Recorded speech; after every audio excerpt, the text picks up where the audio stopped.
relevantes en el área de células hematopoyéticas, en el desarrollo de fármacos inhibidores de FLT3, recientemente en los fármacos relacionados con midostaurina.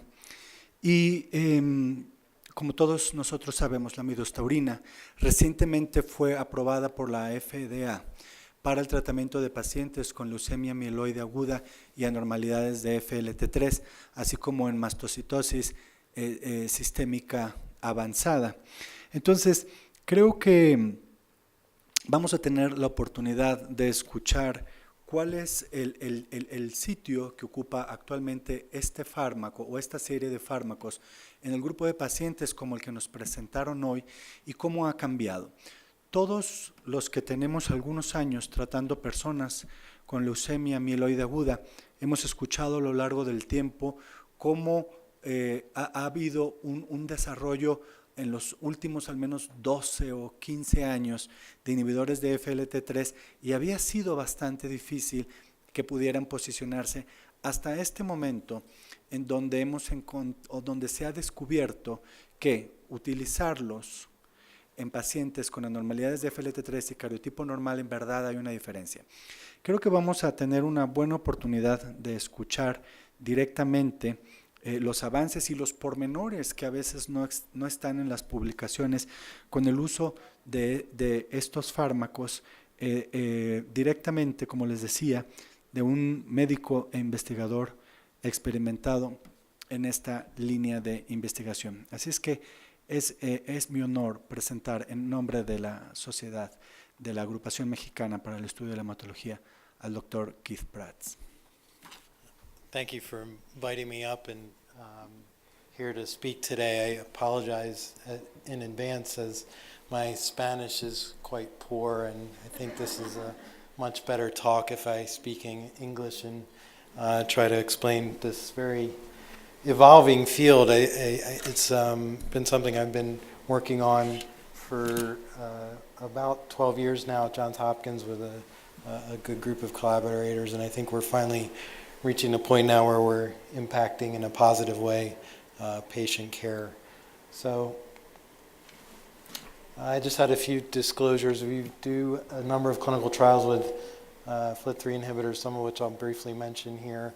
I've received an honorarium for giving a lecture in the context of midostaurin from Novartis in the past, and I'll discuss what is in the United States an off-label use of sorafenib for acute myeloid leukemia as part of the talk.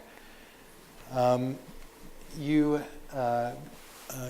very interestingly presented the local statistics on acute myeloid leukemia. It's a disease in our hands of a much older group of patients, although we see a mix of young and old. Our statistics still show that the median age is over age 60, and one of the reasons that I think we're seeing more and more of this is the observation there on the left of the development of clonal hematopoiesis as we all get older. It's a fairly well characterized issue now as the bone marrow ages. It does acquire genetic changes, some of which have a proliferative advantage and can create clonal bone marrow function, which ultimately puts patients at risk for leukemia development.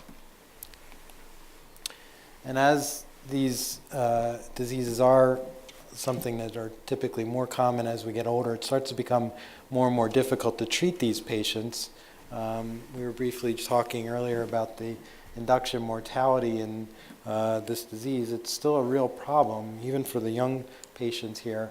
As you get older, over age 55, performance status clearly puts patients at more and more risk of induction mortality. This data is a bit dated now. I think maybe with the advent of newer antifungal treatments and some of the better supportive care, we are doing a little bit better than this, but still a caution to give this fairly intense treatment to older adults. And when we refer to intense treatments, we conventionally will give what we call a standard 7-in-3 treatment, and this consists of one of two doses of cytarabine, 100 milligrams or 200 milligrams per meter squared per day, continuous infusion for 7 days. The anthracycline doses are still a bit in debate, but typically we at our institution will use 60 milligrams of daunorubicin or 12 milligrams of idarubicin day 1 through 3. And as noted earlier, a bone marrow done in aplasia to assess remission status is done, and if not fully cleared of leukemia, we'll give 5 more days of treatment. But it's important to keep in mind that the complete remission rates here in well-described studies are not as good as maybe some of us routinely think. Remission rates in the younger ages with this ECOG study comparing 90 milligrams of Dana versus 45 milligrams of daunorubicin showed remission rates of about 70% in all comers versus 57% in the lower daunorubicin group.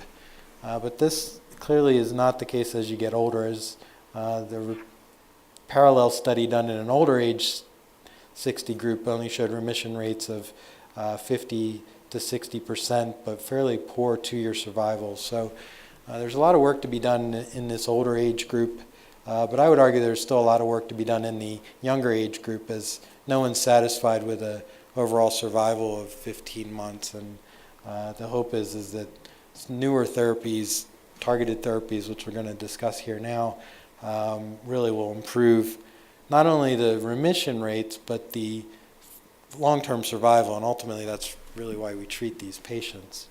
So this slide was shown earlier. It has been revised, and I applaud them for pulling out the 3rd iteration already this year of this. But the two things that are still in debate are where to place some of these molecular mutations. What's clear is the fairly well-characterized monosomy and complex karyotype leukemias. It's clear that the core binding factor leukemias do well. This intermediate group, though, is the one that's really difficult to sort out. And the European groups have come up with a strategy to try to parse this out a bit, and I think there's some advantage to following this paradigm. There has been a 2017 iteration of this, but I'm not going to refer to it here because they've yet to publish their survival curves on their current strategies. I'm going to discuss this strategy briefly. So patients molecularly who are normal karyotype and an NPM1 mutation without a FLT3 are considered favorable. Mutated CEBP alpha, which is a fairly uncommon mutation but occasionally is seen in a normal karyotype patient, is the other isolated favorable risk, normal karyotype leukemia. The intermediate risks leukemias, though, are broken down into those patients who have a new NPM1 mutation and a FLT3 ITD mutation, or neither of the above.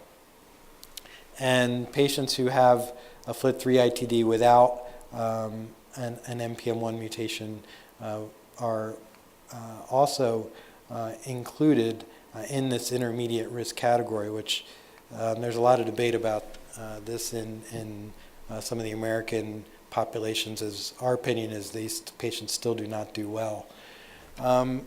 This, though, is a fairly useful review of ultimately how those patients did when you stratified that 2010 ELN criteria based on a couple of things. One is the risk stratification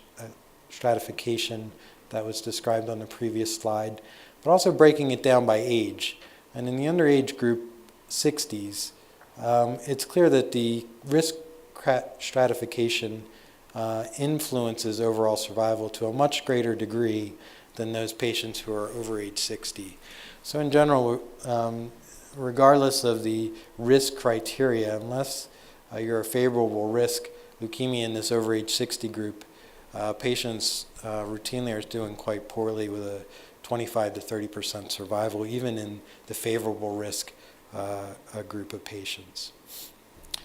And the risk stratification gets more complicated as we learn more about the molecular biology of these leukemias. This review tries to connect what is older cytogenetic abnormalities, older in the sense that we've known more about those risks and how often they occur, with more knowledge about how they may be linked to specific molecular mutations. And I'll point out a few that are interesting, very high rate combinations. The translocation 6/9 leukemia, it's a fairly uncommon AML, but 70% of the time it's associated with a FLT3 ITD mutation.